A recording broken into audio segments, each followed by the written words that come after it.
ជំរាបសួរនិងសួស្តីអ្នកទាំងអស់គ្នាស្វាគមន៍មកកាន់ការរៀនភាសាចិនហើយថ្ងៃនេះដែរខ្ញុំចែករំលែកជាមួយនឹងអ្នកទាំងអស់គ្នាគឺមានគ្រាឆងអ៊ីមួយចាដែលវាស្រដៀងទៅនឹងសុភាសិតរបស់ខ្មែរយើងដែរអញ្ចឹងឆងអ៊ីទី1ដែលខ្ញុំចែករំលែកជាមួយនឹងអ្នកទាំងអស់គ្នាគឺយើងអានថា省吃俭用省吃俭用ចាអញ្ចឹង省吃俭用គឺមានន័យថាការរស់នៅសន្សំសំចៃចឹងយើងមកមើលពាក្យនីមួយៗតើមានអត្ថន័យយ៉ាងដូចម្ដេចចាអញ្ចឹងពាក្យថា省គឺ表示节省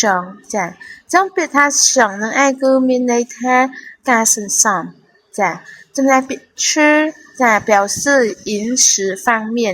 ចឹងគឺពាក់ព័ន្ធជាមួយនឹងអាហារភេសជ្ជៈដែលយើងញ៉ាំជារៀងរាល់ថ្ងៃ减也表示节省ចាអញ្ចឹងពាក្យថា减ហ្នឹងក៏វាស្មើនឹងពាក្យថាសន្សំដែរមានន័យថាសន្សំដូចគ្នា用表示日常使用和开销ចាអញ្ចឹង用គឺមានន័យថាពាក់ព័ន្ធជាមួយនឹងការប្រើប្រាស់ឬក៏របស់ដែលយើងប្រើប្រាស់ជាប្រចាំថ្ងៃឬក៏ការចំណាយប្រចាំថ្ងៃខ្ញុំឧទាហរណ៍ទឹកភ្លើងចា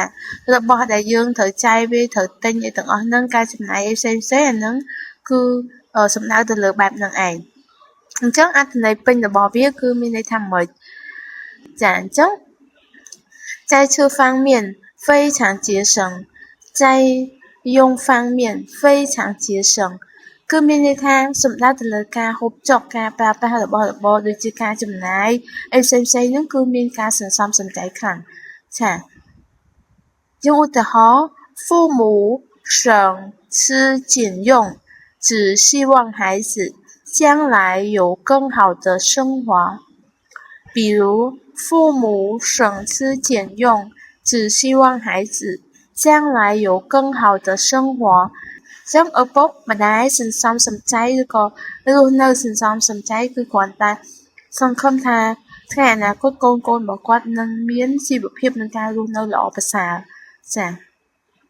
អញ្ចឹងថ្ងៃនេះខ្ញុំចែករំលែកជាមួយអ្នកទាំងអស់គ្នាថាប៉ុណ្ណឹងហើយបើសិនអ្នកទាំងអស់គ្នាពេញចិត្តវីដេអូដែលខ្ញុំចែករំលែកទៅកាន់អ្នកទាំងអស់គ្នាសូមអ្នកទាំងអស់គ្នាជួយចុច like និង share ដើម្បីចែករំលែកដល់អ្នកផ្សេងទៀតដែលបានទស្សនាអរគុណជួបគ្នានៅវីដេអូក្រោយ再次再见